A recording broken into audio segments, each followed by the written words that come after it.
I stood in Patricia's marble foyer, clutching medical bills worth $180,000. My 7-year-old daughter, Lily, had 6 weeks to live without a bone marrow transplant. 6 weeks. We've already spent $250,000 on Marcus and Vanessa's wedding, Patricia said coldly. She didn't look up from her wedding binder. Every penny is gone, Bianca. Maybe you should have saved more money. My husband David stood beside his mother, silent. Our daughter was dying, and he said nothing. I couldn't breathe. We'll see you at the wedding in 8 weeks, Patricia said, handing me a fancy invitation. Hopefully Lily will feel better by then. Better by then? Like my daughter's cancer was just a cold. I looked at David, waiting for him to speak. He stared at the floor. My own family chose a party over my child's life. I pulled over 3 blocks away and screamed until my throat hurt. How could they do this? How could David just stand there? I called him right away. You know how Mom is, he said weakly. We can't change her mind. Maybe we can get more loans. More loans? We were drowning in medical debt already. When I got home, Lily sat at the kitchen table drawing with crayons. She'd lost her beautiful hair months ago. Mommy, I'm drawing heaven, she said softly. You said that's where I might go. I want to know what it looks like. My heart broke. I dropped to my knees and hugged her tight, trying not to cry. I had failed my daughter. That night, I couldn't sleep. I searched bone marrow registries at 2 a.m., desperate to find another donor. Then I found something shocking. Hidden in old medical files, I discovered test results from 3 years ago. When Lily was first sick, David asked his family to get tested. Patricia was a perfect match, the best match possible. But there was a note. Patricia had checked, "Do not contact for donation," on the form. She knew she could save Lily. She'd always known. And she chose to stay silent. My hands shook. Patricia could save my daughter with a simple procedure. She refused. Not because of money, not because of danger. She just didn't want to. I printed everything and put it in a folder.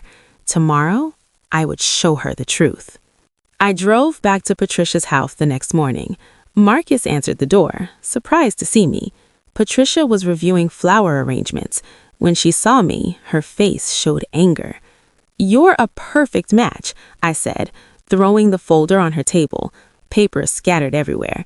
You've been a perfect match for 3 years. You could save Lily yourself, but you refused. Her face went pale. Then her expression turned cruel. I'm not putting my body through that at my age. I have a wedding to prepare for. It's too dangerous. I called your doctor, I shot back. It's safe. You'd be home the same day. You're lying. Patricia stood up, angry. Fine. The truth? I won't let you use this to control me forever. You'll never let me forget it. Marcus stepped forward. Mom's right, Bianca. You can't force her. That's her choice. David came home late that night. I was waiting in the dark. Your mother is a perfect match, I said quietly. She's always been one. She could save Lily, but she won't. David put his face in his hands. I know, he whispered. Those 2 words destroyed me. You knew? Mom told me last year. She made me promise not to tell you. I stood up, shaking. David, your mother can save our daughter, but refuses to. If you don't fight for Lily right now, we're done. With you. He started crying. I can't go against my mother. The family will hate me. We'll lose everything. I stared at him and realized he was a coward. Get out, I said. Pack and leave my house. He left that night. The next morning, I searched David's desk for papers. I found bank statements he'd hidden. For 6 years, David sent his mother $3,000 every month, money we needed for Lily's treatments, money I thought paid our medical bills. When I dug deeper, Patricia wasn't rich like she pretended. Her house was heavily borrowed against. She had $400,000 in debt. The wedding money came from loans and credit cards. Then I found records of a trust fund. David's father died 8 years ago, leaving money for David's children's medical needs. The original amount was $320,000. Patricia was in charge of it. She'd taken most of it, using the money for herself and Marcus's wedding. She stole from her dying grandchild. I called a lawyer that afternoon. Rebecca Chen saw me right away. She was sharp, with kind eyes that turned hard as I showed her everything. "This is stealing," Rebecca said. "Your father-in-law left this money for David's children. Patricia broke the law by using it for herself." "Can I get it back?" I asked. Rebecca leaned forward. "We can sue her and use this to make her donate the marrow. If she's facing jail time, she might agree to help." She paused. "I know Patricia. I've always thought she was fake. If you do this, she will fight back hard. Are you ready?" I thought of Lily drawing heaven. "Yes," I said. "I'm ready." We spent 3 hours building the case. By the time I left, I had a plan that might save my daughter. The court papers were given to Patricia at the country club during a wedding party with Vanessa and bridesmaids. Rebecca timed it perfectly. My phone rang 20 minutes later. Patricia was screaming, "You embarrassed me in front of everyone, in front of Vanessa's family. I will destroy you for this." You already tried," I said calmly. "You stole from your dying grandchild. Now everyone knows." By evening, the story spread everywhere. The newspaper wrote, "Rich woman sued by daughter-in-law over dying grandchild's money." Patricia's perfect image broke in hours. Her friends whispered about her. Vanessa's parents called Marcus asking if the wedding money was also stolen. David called me crying, begging me to stop the lawsuit. I hung up. I was done staying quiet. My daughter was dying, and I would fight with everything I had. Patricia fought back within days. She hired an expensive lawyer and told lies about me. She said I was a gold digger who trapped David, that Lily's sickness wasn't real, that I was stealing her money. She posted online, acting like a victim. Her posts got shared by her rich friends who believed her lies. Marcus and Vanessa's wedding website now said, "Instead of gifts, please donate to Patricia's legal fund against false attacks." 3 women I thought were friends called me. They all knew Patricia. One by one, they said they believed Patricia. They blamed me. By week's end, I was kicked out of school events, removed from group chats, and blocked by dozens of people. Patricia turned everyone against me. I sat alone reading hateful messages, feeling more alone than ever.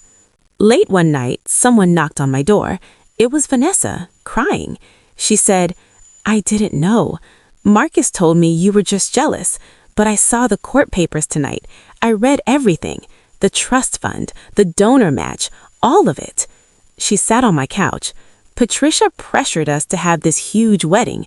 We wanted something simple, but she insisted we needed this to look good. She said she'd pay for it." "It's all borrowed," I said quietly. Vanessa nodded. "I know now, and I know she can save Lily but won't. That's evil." She took a breath. "I'll testify for you, whatever you need." The court hearing was 3 weeks later. I sat with Rebecca watching Patricia and her lawyer cross the room. David sat behind his mother, looking small. The judge was a stern woman named Judge Morrison. She read everything carefully, showing no emotion as Rebecca presented bank records, trust papers, and Vanessa's written statement. Patricia's lawyer said she had the right to use the money, that this was just a family fight. The judge looked at Patricia. "Mrs. Whitmore, you were in charge of money for your grandchildren's medical needs. Your granddaughter has cancer and needs treatment. How is this not exactly what the money was for?" Patricia's face went red. "I made investments that failed. The money went to family costs." "Marcus's wedding cost $250,000, the judge interrupted. "That's not an emergency. That's a party." She reviewed her notes. "I'm ruling for the plaintiff. Mrs. Whitmore, you must return $240,000 within 14 days or face jail." Patricia stood up, shaking.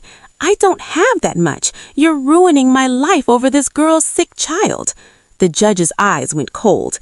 "Mrs. Whitmore, you're in contempt. Add $10,000 to your fines. We're done here." Patricia had 14 days to find $250,000. She tried to sell jewelry, but most was fake.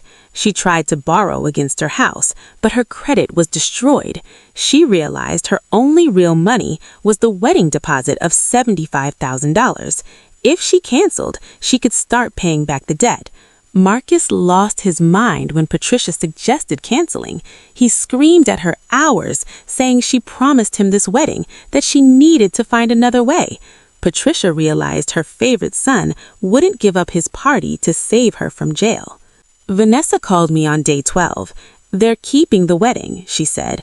"Marcus refuses to cancel. Patricia's